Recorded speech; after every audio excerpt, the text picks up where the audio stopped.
I got a question for you. Do you lie? Before I answer that, can I ask you a question? Do you cheat? Before I answer that question, do you steal? Viva la raza. Welcome to episode 44 of the Access of Kombat podcast. I'm one half of your host, Hugo the Boss. Hugo got next. Joined by my co-host. Yo, it's your boy Ray Boogie, the Ray-Yo from the A-Yo. What's going on, my brother? Not much. As we pack it in for this UFC Mexico City card, but you already know the business. Before we start that, like, comment, subscribe, follow Facebook, Twitter, Instagram, and TikTok. Everybody enjoying the visuals right now. Like, comment, hit the notification bell, stay up to date, hit that subscribe button. And for all of our audio listeners, Spotify, Apple, Google Podcast, you already know. And before we jump into this UFC Mexico City card, we're going to recap some of our bets from last weekend from UFC 298. Fantastic card, fantastic night of betting for me and my brother right here. I'll kick it off.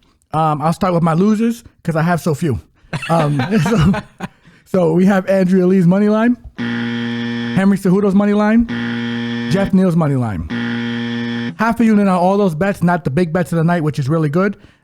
We have some long shots here, which equate to maybe not even a unit. So we have Andrea Lee's sub, Vera's sub rounds 1, 2, and 3. De Lima's sub. Anthony Hernandez's round 3. Henry Cejudo decision. Paulo Costa's knockout TKO. Now for my winners. Some of the bigger bets I've made. Danny Barlow's inside the distance. Left-handed God. You already feel me. Left-handed God. You're supposed to put your hand over your right hand over your chest when you say the Pledge of Allegiance. I got to put my left hand at this point. My chest is on the other side because it's left-handed God. You feel me? But we have Zhang Ming Yang inside the distance. Amanda Lemos, my biggest bet of the night. And we have Anthony Hernandez is round 2 at plus 450. We have I have a parlay for fight does not go the distance and fight does go the distance. Quinlan Barlow and Min Yang Ribeiro fight does not go the distance. And Davish Lily Cejudo fight goes the distance. And then to top it off, we have a new champion at featherweight, Ilia Topuria, fresh out of Spain. Unit and a half on him. Nice night of bets. I was up 4 units. Great night. How about you, my brother? What you got? Well, I had a solid night of betting. Your boy is back. Let's start with the losers. Listen, probably the biggest regret of the card, I put a unit on Andrea Lee. Clapped up. I'm a little invested on this particular fight because I also had Lee and Maverick fight doesn't go the distance. Also, just to get the Lee Maverick shit out the way, I had fight ends in sub as a long shot, and I also had Andrea Lee inside the distance. And an Andrea Lee sub. What a dog. Oh wait, did I? Oh yeah, and the Andrea Lee sub. God, I'm so stupid. It's all right. I got so rinsed. I tried to fade Maverick. I had to fear the Maverick for that one. Andrea Lee is washed. Yeah, she's washed. Let's see. Other losers, half unit on Tafa KO. He got clapped up. Half unit on Jeff Neal. I thought he won the fight. That wasn't that bad of a bet. Yeah, that was you could argue Gary, but like as Bisping said in the broadcast, he was throwing a lot, but he wasn't connecting a lot. Jeff was blocking a lot of those shots. Yeah, it was close. It was close. Closer than the Paulo Costa fight, in my opinion. I agree. Had a Paulo money line there. Other long shot bets that I had: Val Wilburn KO TKO. Carlos Vera sub, had to play that at plus 23. That's nuts. Rodrigo de Lima sub round 1, sub round 2. Anthony Hernandez round 3. Cejudo decision. He got fucking rinsed. Paulo Costa KO. They didn't put Cejudo on this card because he claims to be American before Mexican. Bro. Oh, man. My Rob, the real Mexican. He doesn't viva la raza, bro. He should be fighting on this card. And I also had Topuria by decision. Plus 100, had to take the stab there. Now for the winners. Let's go with 1 unit on the Barlow inside the distance. Fade. Zhang inside the distance. Fade. Hernandez inside the distance. Come on, my man. 1.35 on Marab by decision. You had Hernandez as round 2 as well. Also had Hernandez round 2. And of course, my biggest bet of the night. Had to take the leap of faith. Spain stand up. Topuria. 3 units. Loved it. Oh my God, it was 2. By the way, ladies and gentlemen, because my brother picked Topuria in the last podcast. Just so I explain myself, because I did pick Volkanovski, I did say at the end of my whole rant that there's a good chance I might change picks. Oh, yeah. Close to the fight night. And man, there was just something I felt on that Saturday morning. And I said, he's going to get it done. And, you know, if you listen to the whole rant, most of it is just basically telling you why you should probably bet Topuria. Yeah, it was a lot of Topuria glazing, you know what I'm saying? I glazed the shit out of him. I was semi-glazing. Oh my goodness. There was a lot of glazing. Called that to a T. So people who were surprised, we were not. I feel bad for Volk because I like Volk. We both like Volk. It's just, even before he got knocked out by Makhachev, we thought that was a tough fight. Oh, yeah, 100%. And he gets knocked out, and you're going to put him in there now against a puncher? Oof. The decision was nice, though. I understood why you played it. I'm not mad at it. We didn't see the knockout, which was at plus 400. Yeah. I regret not playing that shit. I just figured, you know, Makhachev, the only guy to knock out Volk, and that was like, I mean, let's be honest. Islam's a 170er. He's not even a 55er. He's masquerading as a 155er. So I figured, you know what, Topuria is strong, but he's not a 70-pound strong. Yeah, and I was like, I'll put my faith in the chin of Volk, and maybe it goes the distance, but I still like Topuria. So yeah, we made money, ladies and gentlemen. That's the good news. Now to jump into this UFC Mexico City Fight Night card, it feels like a pay-per-view card because the fights are pretty good, to be honest. Excuse that, guys. I'm dealing with a little bit of a sore throat today. But hey, yo. It's all the glazing I did last week. but what I will say, yeah, this card is a banger. I think it's bettable. I think my brother probably agrees with me here. We're gonna find some spots for you guys, and let's get into it. Yeah, I mean, listen, 13 fight card. Only fight that kind of changed was the main event. It was supposed to be Albazi versus Moreno. We're getting the run back with Royval. 2 run backs, to be honest, on the main and co-main. 2 5-round fights. Top to bottom. I mean, this is in my opinion, I think it's a little more bettable than last week. A little more, only because I feel like only one dog came through last week, and that was Topuria. All the favorites won. I think there's some live dogs on this card in particular. Yep, I agree. The dogs may be barking on this one. All right, to kick off the prelims, we got a fight at featherweight. We got Muhammad the Hillman, or just Hillman, Naimov, going one-on-one with Erik King Silva. Naimov, 10-2, fighting out of Denver, Colorado, hailing from Tajikistan. I think I said that correctly. 29 years old, going one-on-one with the King Silva, Erik Silva, 9-2, fighting out of Costa Rica, hailing from Venezuela, 36 years old. Exciting fight, I think, in my opinion. I like the unders here. Let's start off with Erik Silva. I think he's old. I think he's a finished product. Even though he started off as a karate-style striker, he ended up as a primarily,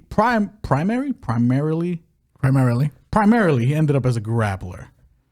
He likes to grapple. His whole game, at least from what I can see recently, get in, take you down, submission. A little sloppy. Striking is serviceable, but powerful. I'll give him that. He got a little pop in his hands. I don't think he's going to win this fight. I'm leaning Naimov. I think he's got the cleaner striking. I think he's got the cleaner grappling. The only thing I'm probably giving Silva is maybe the power. Probably not, but more the jiu-jitsu. I like Naimov's strength of schedule better. I am worried about Naimov's chin, but that being said, I think the unders hit. I think Naimov's the side. If you want to play it safe, fight doesn't go, it's probably the best way to go. If you ask me how I think Naimov wins, because of the grappling that I think Erik Silva is going to do, I'd probably lean sub. Silva, I think the only way he could probably win is sub, but I wouldn't rule the KO out either. So inside the distance for both guys, but I think Naimov's the side for me. Naimov's the side for me as well. I think he's the better overall fighter. He's had the better strength of schedule, as you mentioned. He fought Jamie Mullarkey on like a week's notice, knocked him out. And up a weight class as well. Up a weight class. So it just says a lot about his power. And then he actually beat Nathaniel Wood, who we're very high on this podcast. So I think Nathaniel Wood's striking is really good. He did wrestle him. It was a close fight. Nathaniel Wood's no joke for anybody, but regardless of that, I think Erik Silva's a step down from Nathaniel Wood. Big step down. The most he can do is probably get him to the floor and maybe threaten a submission, but Naimov is very well versed there. I think Naimov probably gets this done inside the distance just because of Silva's gas tank. I think the round 2, round 3 plays are very live here for a stoppage. Silva's dangerous in the first round, but that's it. And then they're in elevation in Mexico City, 7,500 feet up. There's going to be a lot of guys that we're going to mention that about. Some of these guys are not going to have problems with that altitude, but a lot of fighters will. So give me Naimov inside the distance. I think he gets it done. He's a minus 345 favorite, not playable on the money line. I don't even feel comfortable. Maybe he is a parlay piece. We'll see when it gets closer to fight night, but I like Naimov probably inside the distance. Next fight on the prelims at flyweight, we got El Magnifico, Victor Altamirano, going one-on-one with Felipe Detona, Felipe dos Santos. Mexico versus Brazil. El Magnifico, 12-3, fighting out of Texas, hailing from Mexico, 33 years old, going one-on-one with, I'm not going to say his nickname, Felipe dos Santos, 7-1, fighting out of Brazil, hailing from Brazil, 23 years old. On this podcast, if it ain't in Spanish today, we ain't saying that shit. That's big facts. I mean, I'll try, but you know. No, yeah, 100%. It's a Mexico card for a reason, bro. Yeah, I mean, look at us, man. Let's do this. You don't know if it's Christmas or Mexico. It's Mexico. We'll go hard. Let's see. This is a good fight, in my opinion. I think Dos Santos is the rightful favorite. Going into the Dos Santos side, I mean, made his debut short notice against fucking Manuel Cop. Yeah. Probably won one round in that, to be honest, but look good. But also, you can see the holes. You can see, you know, he's very hittable. Manuel Cop was also able to take him down in the 5th round. Back into the takedowns, if you dig a little deeper. And the reason why I think Altamirano might be kind of live, I don't think I've gotten there yet, but Dos Santos and his regional footage, man, you could push him. Yeah. You know, you could swing a bat at him, miss, and he's still going down. He's too easy to take down. Too easy. Altamirano doesn't hit as hard, but throws in volume. The key for me here is if he mixes in the grappling, which he has shown in every fight that he does. The problem with his grappling is it's hit and miss. He's not as aggressive. But like I said, I think Augusta Win can take down Dos Santos. I'm going to lean Dos Santos. I think he's the cleaner striker, and I think he's the more powerful striker. He's probably going to be the minute winner on the feet for the most part. But if Altamirano mixes in the grappling, I think this line should be way closer. I'm looking to maybe bite on this dog here, but I'm not 100% confident at the moment. I still kind of want to dig a little deeper, personally. But I'll pick Dos Santos to win. But circle Altamirano. He might be a little live here if he mixes in the grappling. I agree. And here's what I want to find out too. And I think this is why we're going to wait on this for you guys for a little bit. I want to see when Felipe Dos Santos got there. Because if he gets there 3 days before, Brazil is not in altitude. Only certain parts of Brazil in altitude. I'm not sure he's training consistently in altitude. He had great cardio against Manuel Cop on short notice. So I'm sure he's in shape. But I've seen that altitude break some good fighters. Cain Velasquez lost his belt in Mexico City, if I'm correct, because of altitude. And he's a cardio machine. So, I mean, also heavyweight. And this is what, flyweight? This is flyweight. Yeah, but Felipe throws hard. Everything he throws is hard. So I could see him after round 1 being like, damn, this is kind of getting to me a little bit. So Altamirano, a lot of volume. He trains in Mexico, so he's used to this shit. So I see a lot of, there's a possibility Altamirano could be a dog, but Felipe's the more polished fighter, in my opinion. At least a more polished striker. Correct. Altamirano can definitely put some volume on him. And control him with the wrestling, which is why I think he might be a little light, because Felipe just is willing to play off his back, just like our main event guy, Brandon Royval. But we'll get to that when we get to that. And I also kind of like the durability on both guys, so I could probably see overs. Yes. Felipe dos Santos is the lean. Altamirano might be the bet.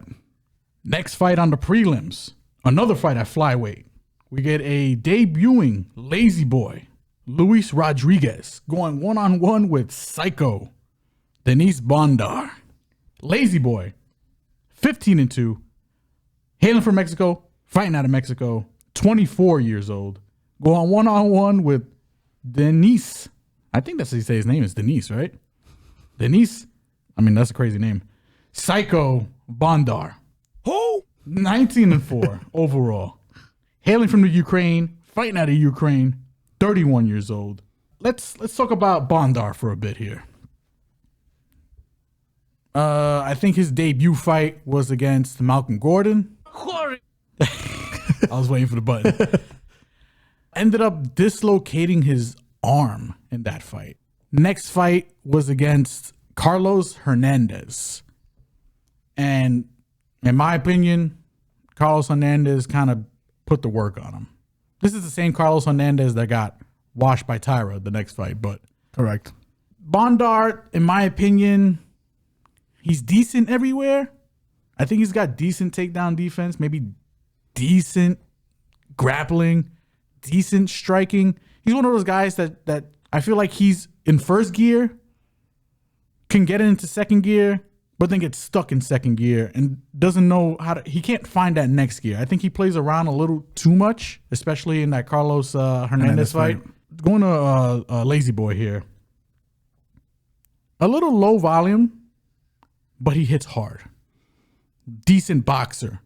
His takedown defense, solid. I'm gonna lean him. I'm leaning Lazy Boy here, only because I think Bondar is gonna try to bring it. I think Rodríguez is a better counter striker than he is. What's opposite of counter striker? Striker. I was gonna say like optimal striker. I don't know what the. Yeah. He's an efficient striker. He's an efficient striker. He's younger.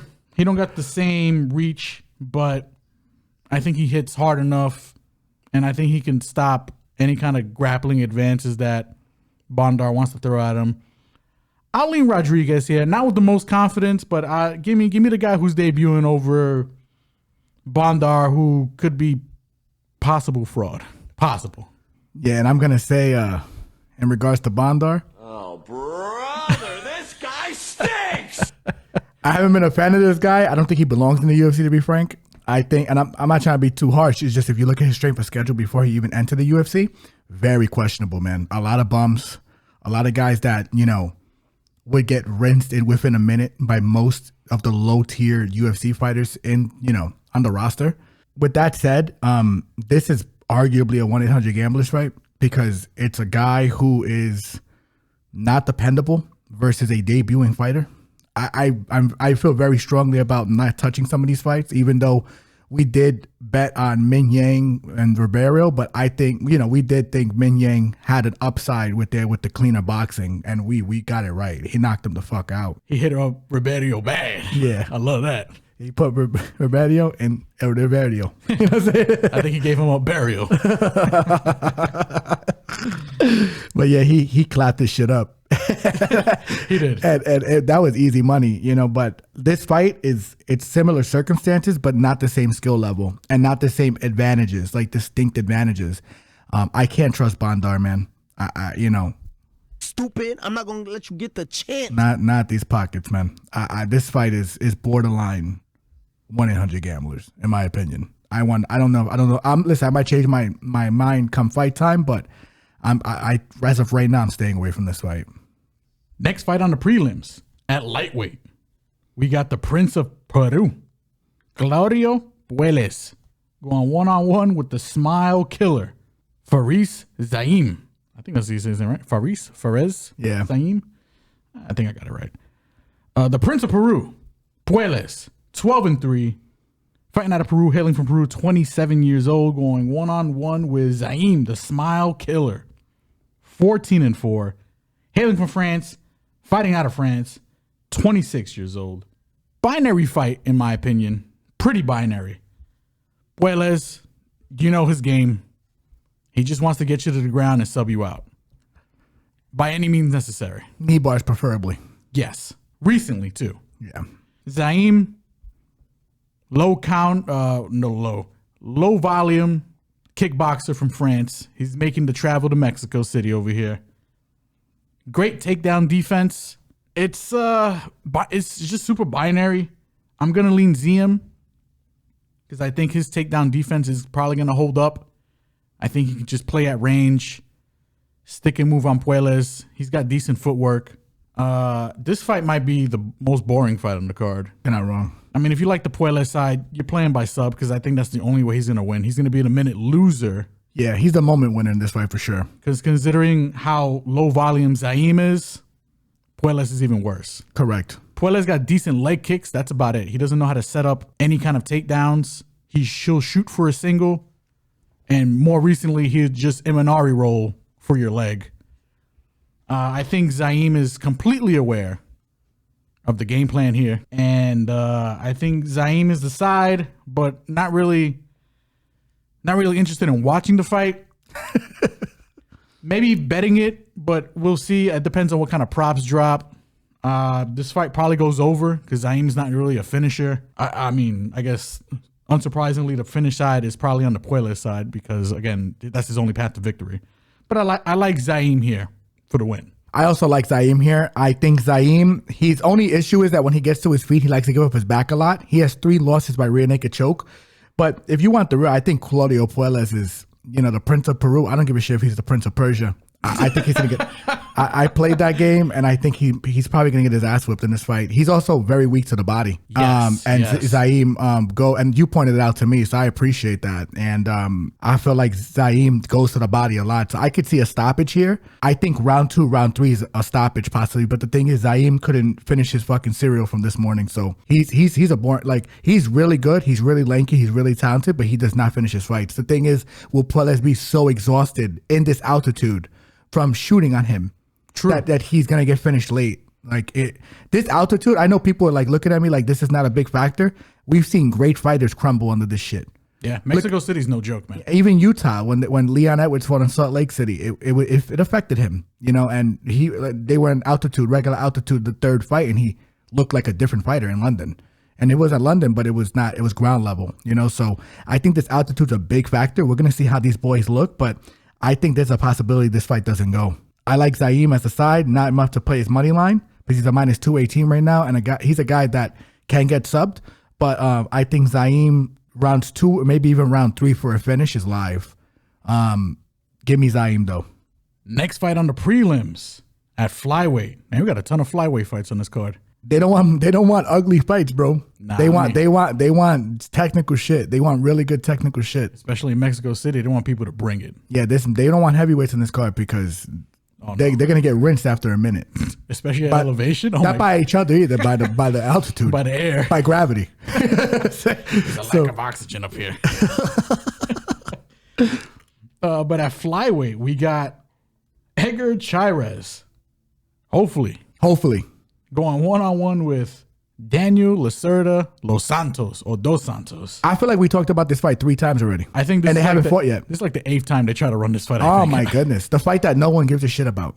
I mean, listen, it's gonna be entertaining for as long as it lasts. Financially, it's gonna be nice if we hit correctly. Yes, of course. But I don't. No one asked for this fight.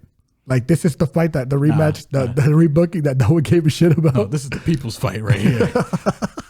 We got Edgar Cháirez. What's his nickname here? Puro Chicali. 10-5. Hailing from Mexico, fighting out of Mexico, 28 years old, going against Daniel Lacerda. I think it's Dos Santos, right? He has like 4 names. Yeah, he has he goes by like a million names here. Cuatro nombres. Lacerda, they got him listed here. I think he's Lacerda Dos Santos. Whatever. 11-5, hailing from Brazil, fighting out of Brazil, 27 years old. Like my brother said, we broke this fight down about 1 million times. Lacerda, the best 5-round fighter. 5-minute fighter. 5-minute fighter. Yeah, excuse me. Yeah. 5-minute fighter. And maybe not even. At elevation, he might die just on the walkout. Yeah. If I'm being honest. He should have warmed up. He should be carried to the ring. Yeah. Because he will gas walking to the ring. It's nuts. Listen, if you like the Lacerda side, bet the first round. Maybe sprinkle a little bit on the second round. I wouldn't for go that some far. reason. He may not make it through the first round. That's the only thing that skews the bets now. Because if you want to say like Cháirez first round, I'm not mad at you. Like when the initial picks that we had for this fight were Cháirez round 2. Yeah. Because that's when we think he's going to get him out. Even Cháirez round 3, because Cháirez is not the biggest puncher. But I think it's definitely not going to the third round now because Cháirez is not going to gas. And Lacerda may not even make it past the first round. Cháirez, listen, he just got to last 5 minutes. And I think he's shown in the Tyra fight. He can fight to survive. He's a dog. It's a little annoying because I kind of bet Tyra by sub against Cháirez, and that man just refused to die. So Cháirez, all he's got to do is survive. He's got a chin on him. He's a little low volume, but I like Cháirez probably inside the distance here. I'm not too sure on whether it's going to be a sub or a KO. I think I'm probably just going to bet whatever prop they want to give me, to be honest. Whatever looks good. Like if it's a nice juicy number, and then on top of that too, just Cháirez round 2, Cháirez round 3. I mean, does Cháirez? Yeah, well, actually, Cháirez has a decent amount of subs, so maybe sub is probably the way to lean, but it's probably going to be the more smashed line. Yeah, that's all I really got for this fight. I mean, listen, you want to take the gamble on Lacerda? I don't blame you, but I think Cháirez is the side here. Probably round 2 is probably the prop you want to play. Yeah, and round 3 if you want to sprinkle a little bit on that, just in case, but. Round 2, Cháirez inside the distance. Yeah, we saw the fight initially, and I won't spend too much time on this either, but we saw them fight, and it led to a no contest because I think it was either like an illegal blow or an eye poke. I can't remember what it was, but regardless, it's a situation where Cháirez was getting the better of him. It was a premature stoppage. I don't recall. I remember, yeah, because I think he had him in a submission, and then he stopped the fight. Oh, wait. Was it submission? Who's the referee? If I had to guess, it was probably Chris Taglioni. Probably, yeah. that guy is Chris Taglioni hopefully won't be on this card because he can't speak Spanish. Chris Taglioni was the referee. Oh, my goodness. How could I guess that? Yeah. Chris Taglioni be fucking up sometimes. Fumbling the bag, bro. He be fumbling the referee. That was easy money. Yeah. That's easy money. Just, I don't know. But, yeah, not too much time on this fight. Cháirez, second round, in my opinion. Next fight on the prelims. At flyweight, once again, we got Jesus Aguilar going one-on-one with Mateus Mendonça. Aguilar, 9-2, hailing from Mexico, fighting out of Mexico, 27 years old. Going one-on-one with Mendonça, a.k.a. Bocao. 10-2, fighting out of Brazil, hailing from Brazil, 25 years old. More Mexico versus Brazil. There's a lot of Mexico versus Brazil on this card. Yeah, there's some shit going on. This is some real South American shit. This card, you know what I'm saying? I mean, we got some diversity on this card, but yeah, mainly Mexicans. Yeah, we got some Argentinians on this card too, man. Yeah, it's kind of nuts. It's some real South American conflict going on. Some eternal wars, man. In South America and Central America. Technically, Mexico is Central America. Technically. Yeah, you're not wrong. South of the border for anybody in the United States. Yeah, 100%. Us in America. Yeah, America. Anything past Texas is just South America. South America. Yeah, Central America. So Central to South America. Mendonça here. Listen, he put out his Contender Series opponent quite easily. Hammer fist. Easy. I guess the UFC, I think they viewed Mendonça very highly because his debut fight was against Basharat. Tough fight. Basharat for the most part, wasn't really in that much danger, even hurt him. And Basharat really not known for his power, not known for his finishing ability. He didn't finish him here, but from pillar to post, kind of just did his thing against Mendonça. Mendonça was like, you know what? I'm moving down to flyweight. Fuck it. I can't do this bantamweight shit no more. They put him against Nate Maness, probably the tallest flyweight in the game at 5'10". But relatively, I guess, soft opponent considering he just finished fighting Basharat. Maness gave him the Kevin Holland special because my man refused to let go of Maness' legs in the first round, bopped him up, got him out of there. I have questions about Mendonça, particularly his IQ. Other questions: if he lies, he cheats, he steals. I mean, he might be lying, cheating, and stealing from the public. Yeah, if people that bet him. If you bet him. Because my man has been getting rinsed. In comes Aguilar. A guy who I didn't think I was going to be high on going into the fight. But then, digging a little deep here. His Contender Series fight was very good. Was able to guillotine choke his opponent, get the contract. Debuted against Tatsuro Taira, who he was able to immediately leg kick and jump Gilly, and had Taira in some trouble, some crazy trouble. But Taira, again, top 15, he's destined for ranks. Was able to be super patient. He worked his way out, and he ended up triangling him in the first round. Comes back, Aguilar fights Shannon Ross. The notorious Shannon Ross. Doesn't have a KO until this fight, where with one punch, sleeps Shannon Ross. They would have been packing them up. Been packed them up. So now we got Mendonça here. Second fight at flyweight. We're going against Aguilar here. I hear this narrative about Jesus, his striking's ass. And I think there's a bit of truth to it. He's not the most technical striker. But one thing that man has is power. And one thing I like about Aguilar is that he's a dog. And another thing I like about Aguilar is that he's a bit of a cardio machine. I think we got our first live dog here. Official live dog, because I did like Altamirano, but I'm really feeling Aguilar here. I think Aguilar gets it done. Mendonça don't got the best chin. He don't got the best IQ. If Mendonça found a brain and put it in his head, he has a 9-inch reach advantage against this man. All he needs to do is just keep my man at bay. Win a nice little decision. Mendonça got some power, so let me not shit on him completely, but I just like what I've seen from Aguilar more than what I've seen from Mendonça.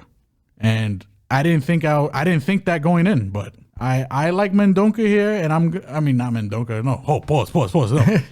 I like Aguilar here. Give me some Jesus. I believe in Jesus. Take me to church, baby.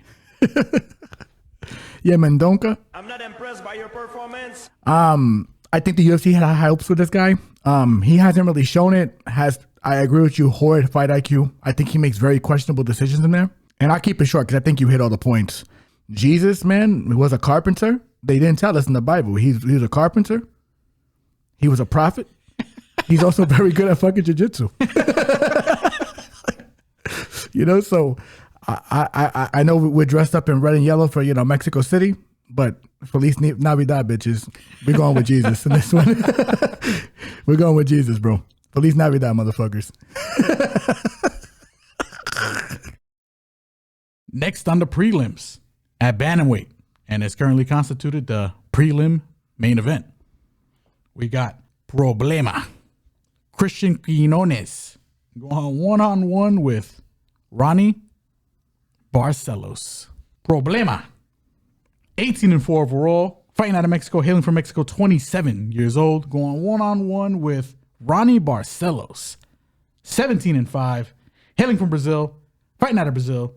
36 years old. More Mexico versus Brazil here. I'm telling you, they started some shit. Yeah, they're trying to start like a war here, bro. It's crazy because they're going to the UFC Brazil, UFC 301. I wonder how many Mexicans on that card. Yeah, who knows? Probably none. Maybe the ones that they don't think are gonna win. Yeah, that's true. They're trying to showcase some fighters here. We think so. I think so too. But starting off on the Barcelos side, listen, Barcelos a little long in the tooth, but he's that dude. He's nasty. He's everywhere, that dude, man. Everywhere. Currently, he is 1-4 out of his last 5, which is not a good look. But fought Umar in one of those fights. Yes, Umar, arguably a future world champion. To be frank, Umar. I think he's gonna be a future world champion in this division. Probably the only. But this is bantamweight, right? This is bantamweight. Yeah, I think even Marab's gonna have trouble with him. Marab didn't want to sign to fight him, to be frank, and I don't blame him. But yeah, I think Ronnie, he does everything good. His jiu-jitsu is filthy. He has very good power in his hands, very good striking. But as you brought up, he looked very slow in his last fight, like alarmingly slow against Kyler Phillips, who had a long layoff. 17 months, I think. Yeah, and I just don't. I like Kyler Phillips. He's a very well-rounded fighter, so I'm not trying to take anything away from him. I think it's an admirable loss. He's fought in his last 4. He's fought good fighters. So the question is Cristian Quiñonez that guy? And what do you think? Like you said, I think Barcelos looked like he was about a step behind against Phillips. Phillips looked cleaner. He looked faster. He looked sharper. Quiñonez, man, impressive. Well, for me, he's impressive. I know in his contender series, he fought against the Asian guy who could wrestle, has some decent hands. Kind of took that guy to school. He showed off good takedown defense. He showed off great striking. I don't like the fact that he kind of backs straight up, but when he's on the attack, he knows how to angle in, angle out. Good hands, excellent at distance management, and I think that's key. His next fight, his debut against Khalid Tahad, a guy who's never really been knocked out before, cleaned him out in the first round. The question comes in now when he fights Kung Ho Kang. He sounds like a Mortal Kombat character, bro. Well, listen, he finished him. Yeah. In the first round. Pause. So glazed him. He was able to rock Kang in there. Now, I think he got a little overzealous. Kang was able to recover a little quickly, or more quickly than Quiñonez anticipated. Countered, rocked him, got on top, and then from there, this is where my big question is, or my big concern for Quiñonez. Kang made it look a little easy on the ground. Was able to take his back. Quiñonez kind of gave up his back, choked him out pretty much with ease. If Barcelos could get this fight to the ground, I think the number's justified here. Maybe he's even a -200 or up. The problem is I think Quiñonez is going to be able to very impressed with the way he manages distance. And of course, when you manage distance, guys got to come in. Barcelos, he just in his last fight, just looked a step too slow. I think Quiñonez got power in his hands. I can see Quiñonez probably finishing this fight. I can see inside the distance. Quiñonez is currently the dog. And he's another dog that I have circled. I'm more confident than Altamirano. But I'm a little less confident than Jesus. Yes. But this one is one I think I might play. I like Aguilar here. I like Quiñonez here. Again, as long as he plays the distance game, I think he's got the power. I think Barcelos is going to have a hard time taking him down. And I think he does, unfortunately, I think he does finish Barcelos. But, again, if Barcelos could get in and take him down, I think Barcelos by sub is probably the way if you want to play him, if you like the Barcelos side. Yeah. And I will say, I agree with you because I think another point too, and just to reiterate that Volkanovski stat with the age, fighters at 35 and under, 35 and over in 155 and below don't suit well, and he's already he's already lost 3 out of his last 4 fights, man. Yeah. And I mean, that stat is more for like the championship fights, but I think I feel like that applies to a lot of. I would love to see the universal stat for that. Yes. I would. And I just think that, unfortunately, like the way he got knocked out by Umar was so vicious. Like he got turned off and he hasn't been the same since then, man. And then, it's horrible to say that, And Kyler Phillips was able to put him on his ass in the first round too, pretty easily too. Correct. So. A guy who was pretty durable at one point. It's sad. It's sad to see these guys. I like Raoni, and I don't like talking, picking against him. I think he's filthy as fuck everywhere, so I just think that Father Time's catching up to him, and he's in there with a guy who knows how to manage distance, as you mentioned, and I think Christian's very live. So, Christian. All right, to kick off the main card at lightweight, we got Manuel Torres, El Loco Manuel Torres, going one-on-one with the problem, Chris Duncan. El Loco, 14-2, fighting out of Mexico, hailing from Mexico, 28 years old, going one-on-one with the problem, Chris Duncan, hailing from Scotland, fighting out of Scotland, 11-1 overall, 30 years old. If I'm not mistaken, I think they have this fight currently listed as a pick'em, and I kind of agree. And the only reason I kind of agree is I think Manuel Torres is deadly, right? Yeah. He's got hands. Elbows, too. Elbows.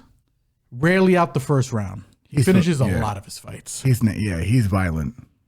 I don't like the fact that he is kind of hittable. His defense is definitely lacking in the striking department. Yeah, Moda had success with him before Moda got sent to hell. Yeah. To be frank. And Moda's not very good, so. Side note. Throw that out there, too. Another Mexican versus Brazilian fight, but there's some shit going on with the UFC, bro. They're trying to start a war. I'm telling you, bro. Who's got the nukes? Listen, Torres, if this fight stays standing and Torres is able to manage the distance the way he wants to here, I think he's probably got this fight, and he could probably finish Chris Duncan. Chris Duncan, very hittable as well. I wouldn't say like walking punching bag, but kind of. Duncan, a guy that I wasn't really too high on initially, but I gave him his respect. Duncan's only got 1 loss in his entire career, and it was his debut fight against Slava Klaus. Yeah, Borchev was a beast, who's also a crazy striker. Yeah, I think whoever is able to dictate the pace is going to win this fight. Duncan is the type, and recently you've seen it because he's been able to slow down fights. And I think he slows down fights because he knows that his chin is a little, we'll say, questionable. Manuel Torres, again, he's in there. Fast hands, wants to get him out as quickly as possible. I think a good bet for this fight, and I haven't seen the props yet because obviously we're filming pretty early and we got no props. But I'm interested to see what fight starts round 2. Yeah. I kind of like that bet. These guys are relatively durable, which is crazy. As violent as these guys are, and it's interesting to see how this fight's gonna look. But I'm with you. And at altitude, they may want to like slow it down. Of course, Chris Duncan, he does have a wrestling upside in this fight, right? Yes. So I could see him trying to drag Manuel to the floor and just trying to win minutes. He has been fighting a lot more brightly since the Contender Series fight, and I'm starting to believe what he said, that he wanted to be an action fighter just to make sure he got signed. Now he's here, and now he's just fighting with his brain, which is it. I love hearing that from a fighter, man. Now, so for me, the problem is that in his last fight against Ashmush, where he clearly had the upper hand, he broke that guy's arm in the first round. Yeah, he was fighting a one-arm guy. Correct. For 2 rounds. And instead of just like pushing the pace and taking him down, because he could have taken down Ajmus easily and just got him out of there, that fight went to decision. Yeah. I think Duncan plays it a little too cautious. And against a guy like Torres, you might have to put him out before he puts you out. Yes. This might be like, again, if whoever's able to dictate it first, I think whoever pushes the pace first is going to win this fight. And that's the reason why I'm leaning Torres here. Also, Mexico City. Gotta lean the Mexican. I mean, you don't gotta lean the Mexican, but First fight in the main card. I think they want to start it off with a bang. And I think Torres is probably going to be able to get it done here. I'm going to say probably inside the distance, probably KO. But, I mean, who knows? Who knows? This is one of those fights where I might flip and take the dog here. I don't know how I'm going to feel by the end of the week, but what I will say is that Manuel Torres, I mean, he has one of the best knockouts we've ever seen in the UFC with that elbow on Moda. I mean, dude, it was so fast. I had to see the replay to see how he hit him. Like, and I had to see a replay from the outside, from a third-person perspective. Moda probably, I felt bad for my boy because he won us money the last fight too. But he definitely did not see that elbow coming down the pipe like that, man. He almost got sent out the cage, you know, because the door was right there. Yeah. You know, it was some vicious shit, man. You know, but yeah, I like Manuel Torres here as well. If I flip to Chris Duncan because of the wrestling upside, maybe, but we'll see. We'll see how I feel later in the week. Manuel Torres is a pick for me as well. So, Vija Mexico. Next fight on the main card, women's strawweight. First women's fight on the card. We have Yazmin Jauregui go on one-on-one with Sam Page Hughes. Jauregui, 10-1. Fighting out of Mexico, hailing from Mexico, 24 years old. Go on one-on-one with Sam Hughes, 8-5.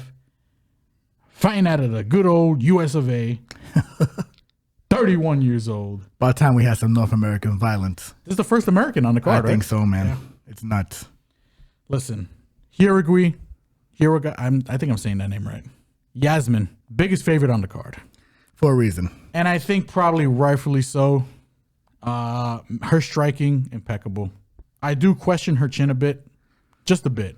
She's been rocked in all three of her fights. I mean, knocked out in one. But that being said, I think her striking is like way above and beyond a lot of the fighters at strawweight at the moment. She has top 15, arguably top 10 all over her, to be frank. Maybe even top 5 because she's that gifted as a striker. I see why they're matching her up with Sam Hughes here. This is going to be the first grappler to my knowledge because I've been trying to find tape on anybody who's attempted to grapple Yazmin here. They're putting her against Yazmin to test the grappling. I don't think this is going to be an easy fight, but it's probably going to be an easy fight. If Sam can't get the grappling going early, because listen, I like Sam. From where she started to where she's at, she's made leaps and bounds changes. I like her grappling. I like her tenacity. One of the fighters we're not going to have to worry about in this card about cardio. No. She's going to be in shape, and yeah. She's not going to be worried about any kind of gassing issues in elevation. She can go. She's a builder. I've made money on her. Correct. The problem with Sam Hughes is she is very hittable. She's never been knocked out. She has a KO stoppage, but that was because it was a doctor stoppage. From Tisha Torres, against who fights a lot like Jauregui, but like with less precision. By the way, nuts. That was her debut. Yeah, that's a tough go. So I'm gonna lean Yazmin here, obviously. I've been looking for ways to try to bet Sam Hughes here because again, you know, striker versus grappler, I tend to lean with grapplers. We haven't seen Yazmin tested into grappling yet. I just don't know if Sam Hughes is going to be able to get in without taking so much damage. And again, Yazmin's got footwork. She can keep her at bay. She might even finish Sam. I think she is. It might be her first finish. Sam's first actual KO. I don't know how. She's going to hit her with shit that she's not going to see. And I felt bad because I like Sam. I just think. Like, this is a fight, like, believe it or not, ladies and gentlemen, if Yazmin didn't train in Mexico City, I'd be fading her in this fight, even though she does have good cardio in general, but that's because she's fighting in ground level when she's training in altitude most of the time. So if she didn't have great cardio, this is a spot I would definitely play Sam Hughes, but I just feel like she's got cardio and better striking. Like, she's a machine. She's the future of MMA. Like, the way a lot of, especially women's MMA is going to evolve, it's going to evolve into how this girl fights. Her and Lucindo. Lucindo is younger than her. So that debut fight was sick. Nuts for both of them. She did get melted by Denise Gomes, but Denise Gomes is the new Andrade, in my opinion, of this weight class. She hits like a complete tank. And Nunez is a power puncher, dropped her twice, but then she dropped Nunez twice, you know, in that fight too. So I like Yazmin, and I like her ITD. Unfortunately, I don't want to fade Sam Hughes like that, but I feel like it's. I'll tell you what. I think the key number for me, because what's her current what's Sam Hughes' current line? It is. You don't mind me asking. I think she's plus like 380. I think at plus 400, quarter unit. I might put a quarter. I think it's worth the shot because It's women's MMA. it's women's MMA. There's so many variables. We don't know what her grappling looks like, and if she's able to get in and take her down, Oh man, that it's a different fight. it's just a lot. There's too many. There's questions that need to be answered, and I don't know if Sam is the right person to answer those questions. But at plus 400, maybe I'll consider it. I'll consider it. Correct. But I mean, yeah. I mean, Yazmin, right? Yeah, 100%. Yazmin, I think by knockout. Next fight on the main card at bantamweight, we got El Niño Problema, Raul Rosas Jr. going one-on-one with Pretty Ricky Tercios. Grind on me, baby. Grind down. Actually, I don't know. Yeah, I don't want to say. I don't want to get DMCA'd. Yeah, that's definitely how it goes, though. Grind down me. Raul Rosas, 8-1, fighting out of Santa Rosa, California, but he's Mexican in heart, Mexican by trait, Mexican in the blood. 19 years old, going one-on-one with Pretty Ricky Tercios, 12-3, fighting out of Houston, Texas. Is he Mexican? I'm assuming Tercios is Mexican. Who knows? He looks exotic as hell, though. I think he's Mexican. I'm going to say that. If he isn't, I'll correct myself next podcast. Don't worry about it. Fighting out of Houston, 30 years old. I think this is not an obvious, but an obvious kind of get right fight for Raul here. Second fight in a row. Still trying to wipe that C-Rod stench off. Made money on that fight. Hey, listen, you called it, my brother. Yeah. Tercios. Let's start with Tercios. I think this guy's a stoner. I'm just going to throw it out there. Tercios, not good takedown defense. Let's just say that. And when I say not good, I mean fucking hot garbage. This is #1 bullshit. Kevin Navidad, who I don't even think is in the UFC right now. I think he's on a 3-fight losing streak. He might have been cut, maybe not. Even though he got the win against Navidad was able to rinse and repeat this man on the ground. Like with the most basic bitch takedowns I think I've ever seen in my life. He took him down from his knees. Dude, he just grabbed his ankle. And my man said he just fell back. Like he got hit with a shotgun. Yeah, it was insane. The way you can take down Ricky Tercios is insane. Augusta win. But I Just think breathe in his direction. He'll fall down. I think he just does. I think he just doesn't give a shit though, because He's a wild man. he's a wild man. He'll throw cardio out there. He'll throw volume punches. Sometimes he's just shadow boxing with himself. There was a fight. Which fight was it? I don't know what fight it was. It was against the Hobby, where I think he landed like 26 punches, but threw like 150. Yeah, he played that shadow boxing song from Wu-Tang. Bro, For sure. It was the fucking most craziest fight I've ever seen. You know what I'm saying? Like he did that shit. He was shadow boxing with this man. That's why I think this guy's a stoner. I don't know. He just looks like a stoner. He's got the hair. He looks like a Hispanic Shaggy. This is Bruce Lee shit. I'll give Tercios a couple things. I think he's durable. I think he's got cardio. And his scrambling ability is crazy. This guy's a dog. He's a dog. That being said, I think he's the better grappler. Much better. I think Raul should probably could get him out of here in the first round and a half. But this fight can get a little scary at elevation. If Raul gets tired, if Tercios decides to make him work, I'm going to lean Raul here. I'm going to probably lean Raul by sub. I agree. But if this fight is in the second round, Oh, man. especially late second, Who knows? and Raul starts looking like he did against C-Rod, Tercios, I don't think he's going to be able to hurt him, but he's going to start putting the volume. He's going to start scrambling. He's going to start making him work. That third round, if it gets to the third round, Yeah. it might be a little crazy. I'm going to lean I'm not Tercios. I'm going to lean Raul, but if you like the Tercios side, maybe look at some late props. Late props. 100%. I can't agree with you more. I'm not very high on Raul Rosas, to be honest, the way they're pumping him. For his talent level at 19 years old, I think he is probably where he should be. But, you know, the way they pump him like the next big Mexican star, which I don't get it. Because I don't think his game is like filthy like that. I mean, maybe for a 19-year-old, sure, man. That's what I'm trying to give him. But I just think the UFC media just pumps this kid to be better than what he is. His wrestling's not very good. I think it's more. I think it's just more about potential. Because at 19, I think his grappling is pretty good. It's pretty good. Pretty good. But like, you know, they were pumping him against like C-Rod as this guy who's a great wrestler. And Oh, listen, you called that.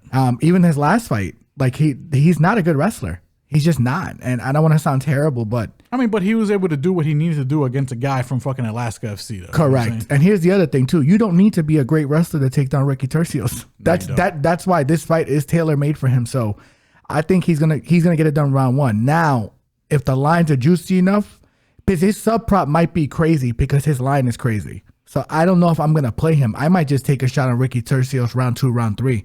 Because if this fight gets out of round 1, Ricky's gonna make him work. If this fight gets out of round 1, I think he's gonna be in some deep shit, like some real deep shit. I don't disagree with that. Yeah, I think, and listen, they could say, yeah, he's worked on some things. He's put on a little size, which I don't think is necessarily conducive to him having great cardio. But his cardio shit. And he had one against C-Rod. He threw no punches in the third round.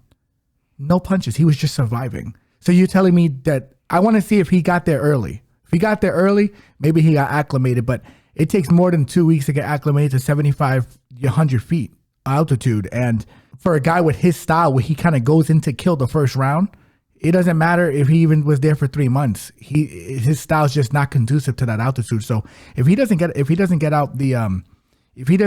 out the first round, Ricky's live as hell in my opinion.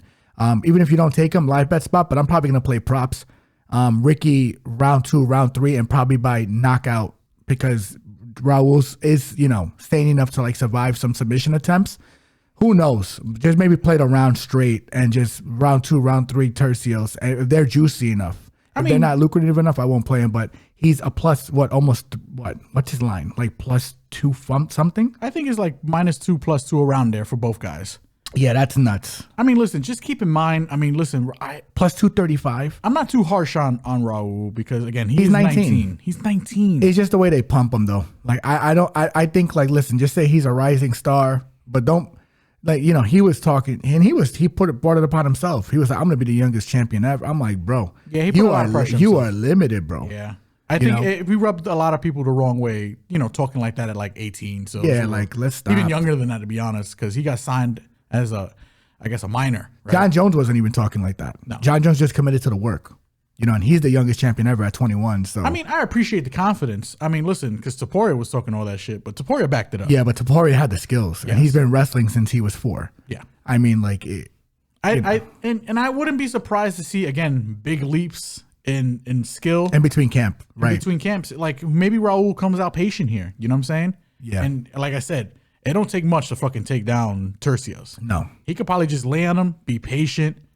Tercios is gonna scramble, and maybe he's just been working on, you know, like, hey, I'm just gonna take what you give me. Give him his back and strangle him. Yeah. And, you know, that's, I think Raul first round, and then after that, it's, the under here looks nice too. It's -105. And I under 2.5. Damn, that's okay. Under 2.5 is what? -105. Yeah, that's That you know ain't why bad. You know why it's like that? Because I think people think, or at least the bookmakers think, that Tercios is going to be able to stretch him out a little bit. Pause. Yeah, because he's not a finisher. Yeah. He's a minute winner, not a moment winner. Yeah. But I'll be honest, if he gets tied against this guy, I think Tercio's gonna beat the shit out of him if he gets to the second, third round. Raul probably gonna get him out of there early. Yeah. So Yeah, that's how I'm playing this fight. But outside, I want no part of the money line. I think I'm not putting minus 290 on Raul Rosas Jr. Fuck no. No. He's got a El Nino Problemo. Get the fuck out of here.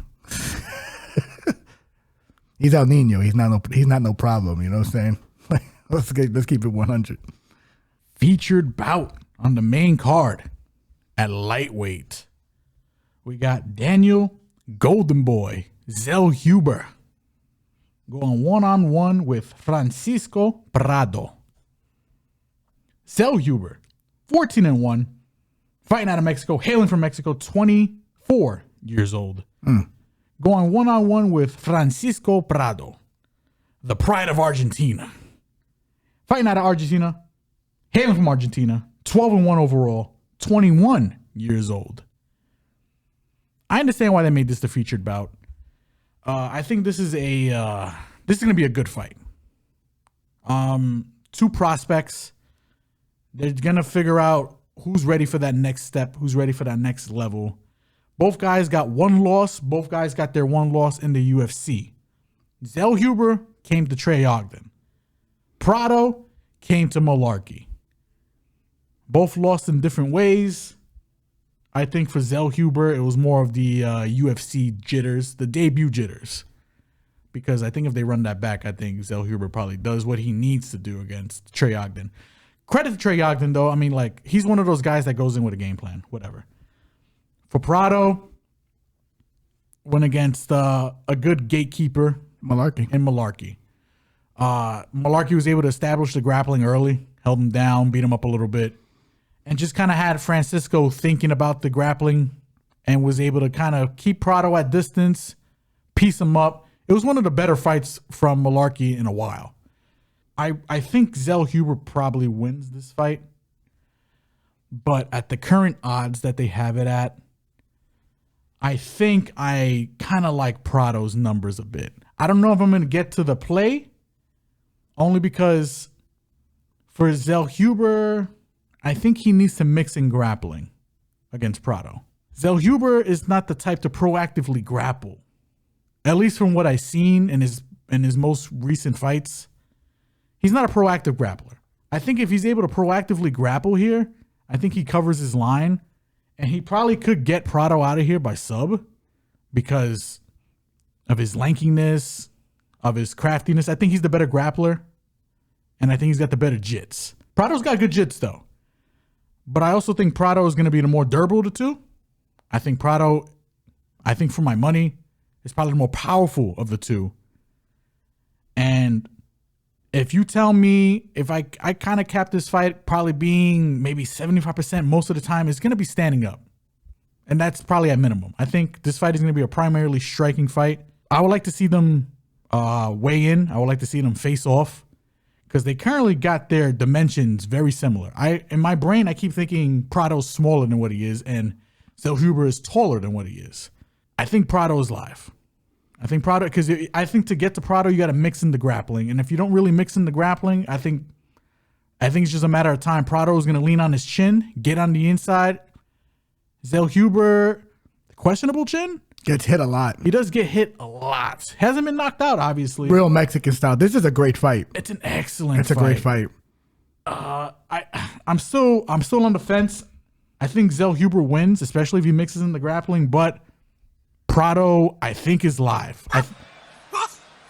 I'm still debating if I want to get there, if I want to make that play, but that's my current state of this fight. What about you? I'm with you on everything you said. I think Francisco Prado's live as hell. Plus 240 is a very disrespectful line. I think it should be lined more at like maybe Zellhuber minus 180 and then Prado maybe plus 150. I think that's a better line. But if you want the real, I don't know where it opened up at. Maybe it just got smashed. But I think people who are betting Zellhuber, they're probably just betting him because it's in Mexico. Because I think they're trying to feature this kid in Mexico. But he is fighting an Argentinian powerhouse here, man. And this kid cracks. He can crack. And I think he is willing to eat two to get in and land that one. Zellhuber is not like the best defensively. He doesn't really fight for his size. Now, he's the more dynamic striker, right? I mean, he uses kicks. I think he uses the range well. Correct. He can mix it up a little bit. But, I mean... And the thing is, too, not a big finisher. No. That's a thing, like not the UFC level. So if he had more finishing upside, I'd be a little more confident in picking him. He is the lean, I would say. But if Prado's line gets any more disrespectful, I think it's got to be an auto play at like plus 250. He's at plus 240 right now, which I think is nuts. But this kid he's built like a tank. And like see how he deals with the altitude as well, but he's not a big volume guy either. No. So it's not like, Zellhuber is the volume guy here. So that's why I got to lean Zellhuber because he's going to be the minute winner. But Prado is definitely the minute winner in my opinion, with Zellhuber being the potential minute winner. Plus with the grappling upside, I think he is the one that can take it to the floor, which is why I think it's lined like this. But you're going to trust Zellhuber to lean to the wrestling? He doesn't really wrestle. He wrestles when he gets wrestled into. Yeah, exactly. And he's like a Diaz brother. Like he kind of forces you to wrestle into him so he can use his grappling. And he's an opportunistic finisher. If it's there. He got the anaconda on Giagos. Correct. If it's there, he'll take it. Yes. But if it's not there, he won't take it. And Prado is as tough as they come. This is a great fight. It's a great fight. I mean, again, their only losses were both decision losses. To guys that if they rematch them, they would smoke them. 100%. In my opinion, I think Zellhuber beats Ogden, and I think Prado beats Malarkey in the rematch. Yes. So, yeah, I like Zellhuber, but if this line gets disrespectful on Prado, I'm playing him. Co-main event, UFC Mexico City at featherweight. We got a 5-rounder, and we got a rematch. One of 2 rematches. We got El Pantera, Yair Rodríguez, going one-on-one with T-City. He should probably change that nickname because that sounds like he's taking steroids or something like that. Testosterone Yeah, City. it sounds like a drug or something like. No, it's Triangle City, man. Triangle City. For people who don't know. Brian Ortega. Rodríguez, 18-4, fighting out of Chicago, but hailing from Mexico. 31 years old, going one-on-one with T-City, Brian Ortega, 15-3 overall. Fighting out of Torrance, California, but also Mexican at heart. But I think he was born in the U.S., right? He's Mexican American, but he's still Mexican. Come on, he holds it down better than Cejudo. Let's say it like that. Yeah. That is big facts. He's Cejudo's closer to Kurt Angle than he is to like Eddie Guerrero. Eddie Guerrero. Yeah. You know what I'm saying? Like, he lies and he cheats and he steals from the culture, bro. 33 years old. This is a excellent fight. Fantastic fight. Excellent fight. Their first fight, unfortunately, ended in injury. T-City ended up popping the shoulder. I'm going to let my brother take care of the breakdown for this one because I think he's got a lot to say. I mean, I'll try to make this quick, but Brian Ortega. 10 minutes later. I'm trying. What I will say is it's going to be very detailed and very fast. But what I will say is thank God, for one, that we didn't go to that fight because it was in the UBS arena. On Long Island, baby. Yeah, we would have got rinsed in terms of, essentially buying seats for a fight that ended in 1 round. Yeah. I mean, listen, you can't predict injuries and shits, but, that would have been, it was a downer. Yes. 100%. So thank God we didn't go.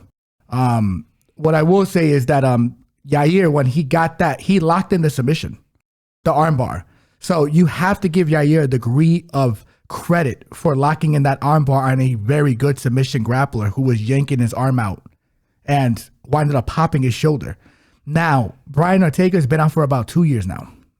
Alarming. Yeah, about a year and a half, but leaning on 2 years. His last fight was against Yair, which is alarming. Very alarming. Yair was lighting him up in the first round. Alarming. Yair got taken down, winding up in the armbar submission. Alarming. Yair has, in my opinion, increased his skill over the since they fought. I think he's had 2 fights since then, right? He got stopped by Volk, but it's Volk, and then he stopped Emmett with a triangle. So one thing I have noticed from that camp in Mexico, him, the Arena Aldanas, the Alexa Grassos, they're causing havoc on the floor when they get taken down. So even if you do manage to get them down, they're going to throw up triangles, they're going to throw elbows, they're going to throw punches, and they hit hard, man, off their back, all 3 of them. They are very big punchers, all 3 of them. Both those ladies and Yair. I think Yair is going to give Brian a lot of trouble because in this fight, the second go, because two things. Brian hasn't fought in a year and a half. And the first thing that's tough to gauge when you re-enter a fight after that long, especially coming off a whole bunch of injuries, is timing. And Yair is a master of space. Yes. Knows how to be in and out, knows how to hit and not be hit. The good thing is Brian already had a camp for this guy, so he kind of knows what he's going to do. But I don't think now he's had even more time to kind of prepare for the havoc he's going to cause on the floor. Problem is, I think in Brian Ortega's last 7 fights, he's only gotten 7 takedowns. Yeah. And yeah, his takedowns are just that. They're just takedowns. Ortega's not known for holding people down. Correct. I think Brian he's got good inside trips. He was able to actually get Volk in the 4th round of their fight after getting pummeled in the 3rd round. But he had Volk in trouble there. And the thing is, if he can get Yair down at any point of this fight, he will jump guillotine. And he's the moment winner. He is the definition of moment winner. 100%. But against a guy like Yair, who can be in and out very hard, like grease lightning, very tough to catch, it's going to be very difficult for me to be on the Brian Ortega side, especially after this long of a layoff. And I was on Yair's side the first time, and damn it, I'm back on it this time. This is the best grappler he's fought, but at the same time, he's never been submitted. It's nuts. Yair has a propensity to stay out of positions. And like Volkanovski, I believe if he winds up in one of those positions, he will go to sleep before he taps out. Oh, 100%. He's a fucking dog. So, I mean, even the Max Holloway thing, if you guys think you guys want a better example of how good this guy's striking is, and I know Volk, a lot of people say he's a limited fighter. He is limited, but on that stand-up, he is a problem to figure out. Max Holloway had to wrestle him. Max. Yep. Max does not wrestle anybody. He's the only guy I've seen Max wrestle. And that's the thing, because Max was just taking damage. And he was putting damage on Yair too, but the fact that Max had to resort to the wrestling should tell you everything you need to know. I do not like this is a tough fight for Brian to come back to. You would have put him against like a Giga Chikadze or somebody else. I think it would have made way more sense because I favor him in those fights. I think he somehow figures it out. But this is a top 5 opponent. This is a top 5 guy. This Brian has had multiple injuries, that have kept him out. Not to mention a breakup with Tracy Cortez in the process. Yeah, I mean, he might be going through some emotional stuff. We don't know. We don't know. We don't know his mindset. There's too many question marks on Brian. And Brian has not shown the best fight IQ to end this whole conversation. He does not make great decisions in the ring. And it's hard for me to put my money on him. As much as I like him, I think he's phenomenal. I think if he could put it together with some more wrestling, he could be a world champion. But, he had Volk in trouble in some of those spots in that fight. But, listen, close ain't winning. Yeah, and at the same time, like I said, or like you were saying, like he's on the ground, opportunistic. He's one of the craziest submission guys I think I've seen ever. Like when it comes to just jumping on something in a matter of seconds, like you don't even know you're in the choke before, and then you're in the choke. And Yair, the thing is, I expect Yair to be prepared for that. Yeah, Yair's filthy on the floor too. Like he's not like Brian Ortega, but he puts damage on you, man. He puts real damage on you. Let me ask you a question. So I'll throw something at you. This is not the first time Ortega's been off for more than a year and a half or 2 years. After he took his first beatdown from, was it Max Holloway? Max came back and fought the Korean Zombie. Looked very sharp in there. What's the difference between that layoff and this layoff? Stylistic opponent. Korean Zombie, more flat-footed, older. This time, Brian Ortega's a little older coming off a layoff like this. If he shaves the head, we might get a guy. Because he shaved his head, he looked like American History X. History X. In that fight with fucking Korean Zombie, Yeah, he looking crazy. But a guy, like it's also very difficult for me to bet a guy who has a 50% striking defense, man. Yeah, I don't disagree with you. He is a human punching bag. I think literally, like Yair is 100% going to be the minute winner. Probably the moment winner. Every minute this fight is on its feet, minute winner. Oh my goodness! And I think Yair's probably gonna get hit because Brian does have the propensity to put damage on people, and he throws volume, and he can thump. Yeah, he thumps, but let's give Ortega a little credit. He can thump, but those Mexican genetics will kick him very fast because Yair has a granite chin, and even though he got stopped by Volkanovski his last fight, that was 8 months ago, and it wasn't like a flush knockout. He kind of got caught, picked up, punched, and he was covering up with the punches. It really wasn't, smartly defending himself, popped right back up. So it was more like a TKO. It wasn't like a vicious one. I feel like he's given himself adequate enough time to recover. I agree. So, it wasn't like Kamaru Usman fighting Leon Edwards in 6 months. Not even, it was less than that. It was like 4 months. I completely disagree with that with Kamaru.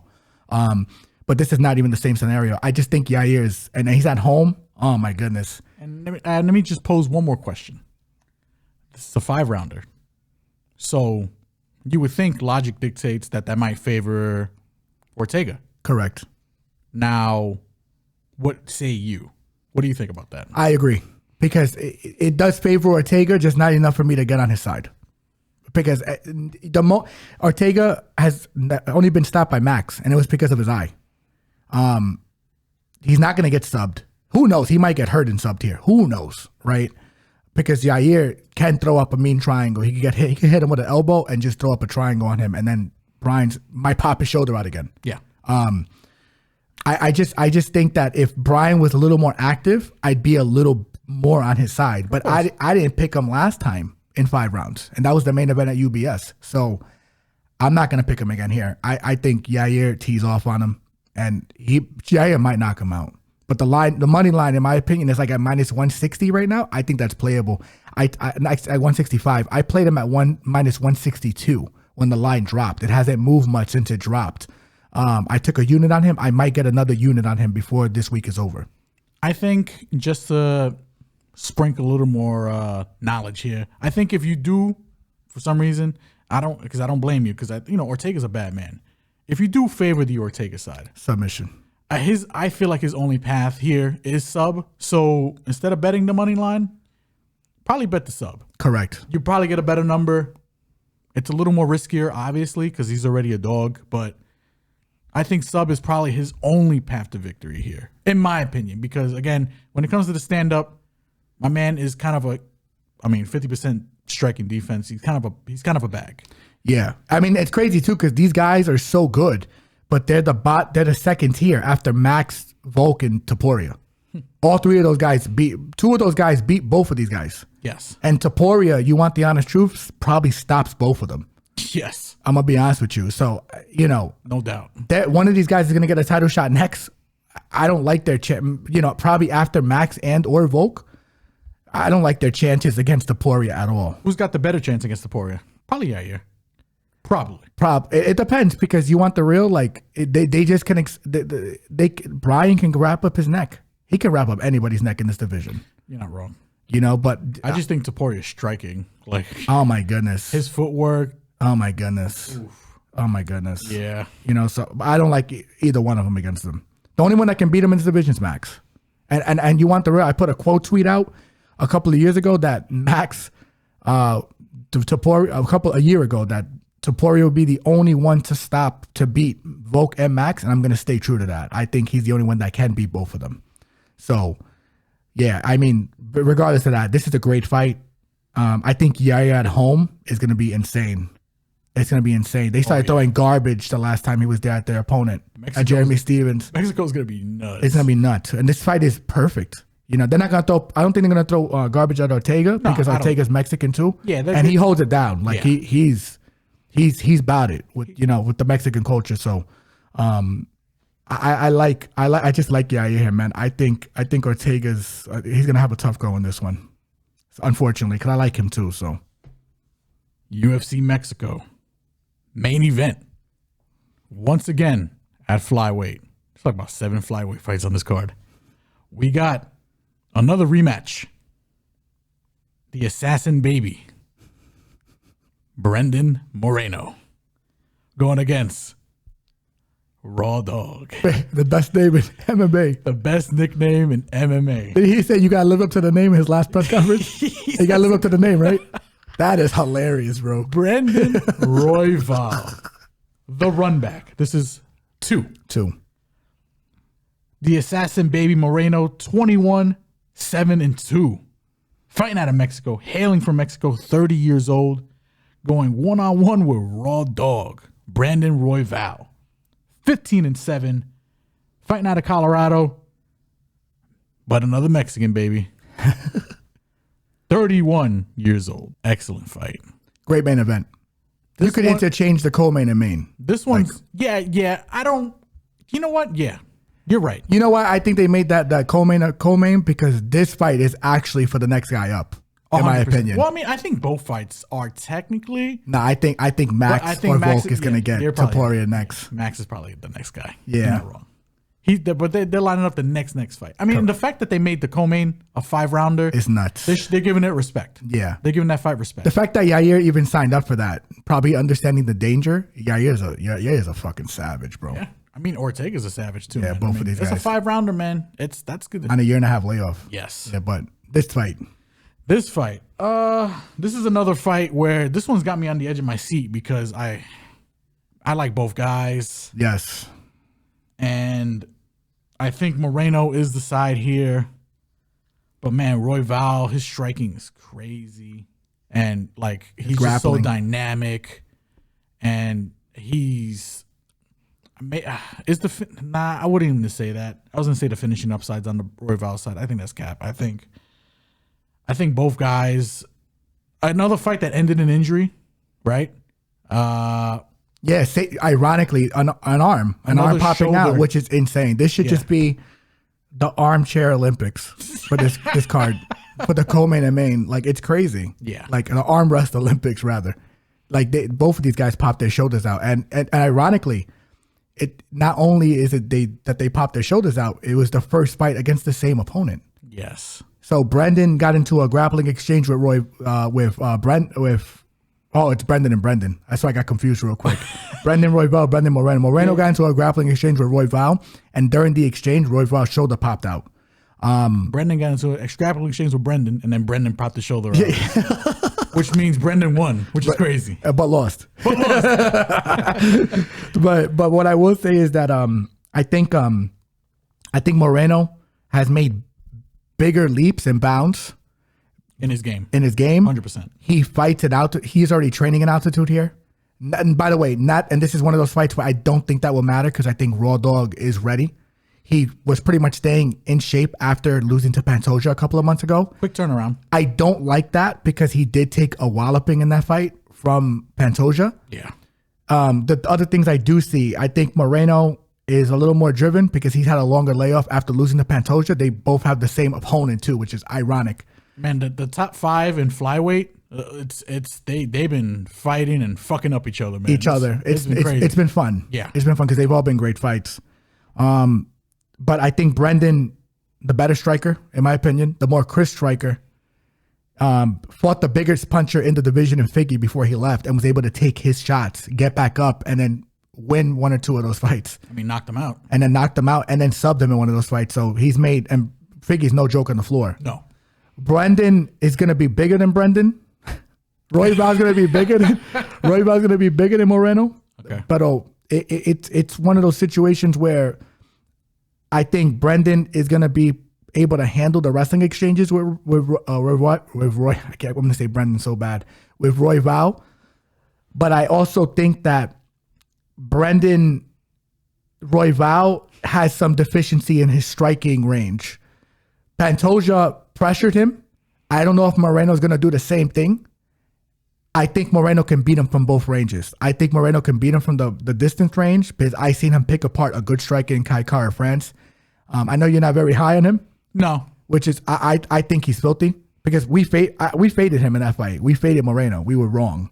So I don't want to take. Maybe I'm just a little biased there. You know what I'm saying? No, listen. Kai beat the guy that Moreno was supposed to fight, in my opinion, and Albazi. Yeah. That was a fucking robbery. Kai won that fight. But Kai's striking, I think, is better than Albazi's. And Kai's striking, I think, is better than Raw Dog's. Raw Dog is a little more dynamic in terms of wildness. But I think at this level, it's going to be very difficult to catch someone like Brandon Moreno in a scramble. And Royval kind of does put himself in bad positions with the scrambles. And not only that, he tends to play off his back a bit, too. I hate that, man. Yeah. It's the same thing with Tercios, right? The same problem. And to be honest, like even Felipe dos Santos, same shit. Yep. These guys, you lose minutes like that, and it's against a Mexican fighter at home. I mean, I just think that, and I think this fight goes the distance. That I will say, I think that's a playable bet. Moreno hasn't been finished in his career. 7 decision losses. Raw Dog has only been subbed by Pantoja in their first meeting and knocked out by Moreno in their first meeting. But if we're being frank, it was a shoulder pop. It wasn't really a stoppage. Yeah. Both of these guys are durable. I like the overs in this fight. Moreno's definitely in though. I think he's got the better tools. I think he has the better timing. Royval, you noticed, and I was going to get into like more of the technical side, when he was getting approached by Pantoja in that fight, when he was pressuring him, he didn't know what to do in that pocket. Like he was kind of trying to grab the head and throw a right, or grab the head and throw a kick, but it's like he was just a step behind. So unless he addresses that, and I don't know if he can do it in 2 months against probably one of the best flyweights of all time. Both of them, to be frank, because I think Pantoja, even though he hasn't had the belt for long, he's just slept on. He's the best. A beast, He's the best wrestler in this division, in my opinion. He's the best grappler in this division, because to take down Brandon Moreno is not easy to do. No, not many men have tried. Many men have failed, and he's the only guy. And here's the other thing too. I think Moreno probably gets over him in the rematch, which is crazy because I think Moreno is a very high IQ fighter. At least at this point in his career, he's hitting his peak. Royval, even though Moreno seems like he's been around longer, is a year older than him. I think Royval has 2 inches in height on him. Moreno has an inch in reach on him with the arms. And I just think that he's been in more high-level fights, Moreno. Royval, I like him. I hate fading him like this, but I think I got to lean Moreno probably by decision. But both of these boys got great chins. But if you want to play Raw Dog, I think you play him by sub. That's the only way I think he gets it done in this fight. I definitely agree. I think Raw Dog by sub is probably his most likely path. I also agree with you that I think the grappling is going to be key here. Moreno, if he takes Royval down, I think this fight's pretty much, I don't want to say in the bag, but it's definitely it justifies his current line. Correct. Raw Dog on short notice, by the way, as well. He's stepping in for Albazi. I don't worry about his conditioning. It's just the game planning. I've always didn't like the fact that Moreno can get hit. And what scares me and what probably makes Raw Dog a little live here is that he throws punches and bunches. Correct. So scoring that is going to be pretty interesting, to be honest, because it's volume versus, power, in my opinion. I think Brandon. I was doing the same thing you did, Brandon. I think Moreno probably hits harder. You could disagree with me here. I'm not too sure. It's close. But I definitely give the volume edge to Royval. Yeah. So I think the key of this fight is the grappling. I think if Moreno's able to mix in the grappling, I think it justifies his line. Correct. I'm curious. I'm just curious to the game plan. If Moreno just, copy and paste his Pantoja's playbook, he's going to win this fight. Because I just don't know if Royval's comfortable off his back foot. Yeah.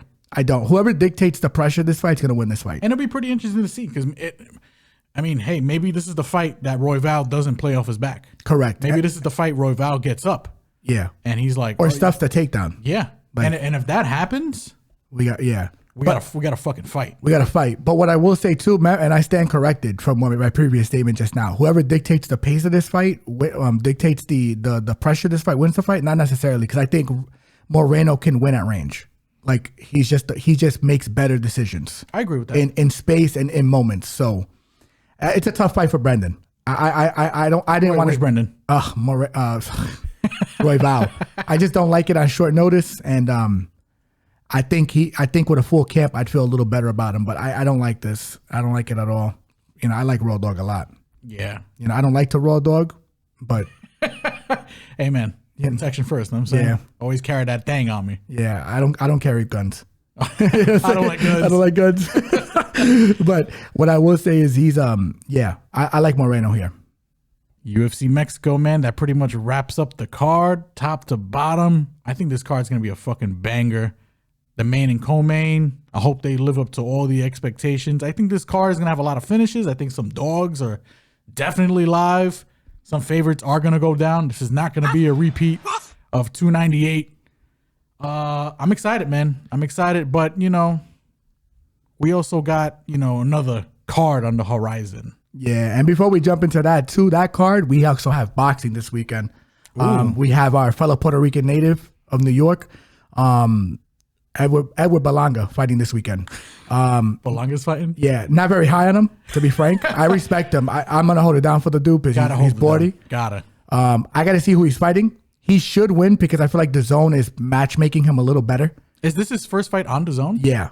Oh, yeah. I feel like this is going to be a nice little setup. A nice little setup fight. Yeah. So I don't know if he knocks him out. Because I don't know who the opponent is. Correct. Yeah. I didn't do the homework on it, but definitely follow us on social media, and we are going to fill you in on how we feel about it. But I think this is a nice little package fight for him to start off his tour in the zone. Hopefully. And now to jump into our the card that you had previously mentioned.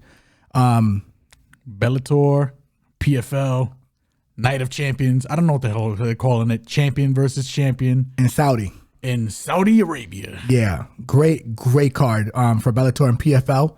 Arguably, this card is this UFC card is great in terms of the actual fights. The PFL Bellator card is good in terms of name value and championship belts because it's essentially a merger card to officially, assimilate Bellator into PFL. We're going to see who the better champions are. There's some good fights on here. We have not prepared to, drop them for you, but this is one of those exclusives that we're letting you guys know ahead of time.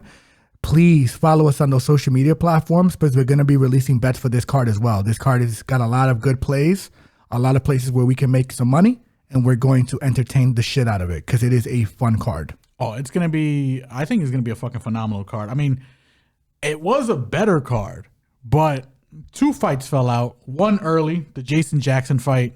He was supposed to fight Magomed Kirimov. Correct. I think he's still on this card, if I'm not mistaken. No, he is. He's fighting Ray Cooper. I think that's still a good fight.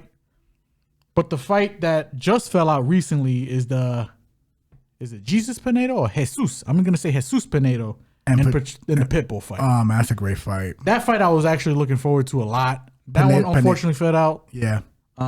Pinedo just upsetting dudes. Like, he's just upsetting everybody. But, I mean, still top to bottom. I think this card is going to be entertaining. I think it's going to be good. I know probably people are not really looking forward to this fight because it's 2 old dudes, but I'm definitely circling Yoel Romero and Thiago Santos. I just want to see these 2 dudes just throw down. It's probably not going to be the most entertaining fight because the way Yoel fights, and I can see Santos just being very respectful. Too respectful, probably. Maheta versus Soldier of God. I just like Romero. I'm a fan. Yeah. He's fun. He's a fun fighter, man. He's fun. Johnny Eblin's on this card. Yeah, he's fighting. By the way, guys, Johnny Eblin, and I know this is probably an unpopular take, I think he might be the best middleweight on the planet. And I put him above, you can argue above Strickland, Duplessis, and Stylebender. That's how good Johnny Eblin is. FYI. Yeah, underrated. Yeah. I don't know if I put him above Adesanya, but the other two. The other two, I think he can beat him. And Strickland worked with him the other day and said, yeah, he's a problem. Like, his wrestling is absurd. He's Anthony Hernandez, but like at a bigger weight class. Yeah. Actually, no, they're in the same weight class, right? Because Fluffy's at 185. Yes, he is. Yes. So they're in the same weight class, just infinite engines. And Johnny's been working on his striking. I think he's a legit problem. Kunsung and I has a big problem to handle. I don't know how he's going to figure him out. No. So, but outside of that, I think that just about wraps it up. I think that just about wraps it up, my head hermano. So for mi gente, you already know the deal. Like, follow, subscribe, comment, Facebook, Twitter, Instagram, and TikTok. Everybody following on YouTube, watching the YouTube, like, comment, subscribe, hit the notification bell, stay up to date. And I think I said subscribe again anyway. For all of our audio listeners, Spotify, Apple, Google Podcast, you already know. And for mi gente, viva Mexico. Cabrones. And love you all. Enjoy the fights this weekend. We'll definitely keep you guys posted. Love you all. Holla at ya. 1.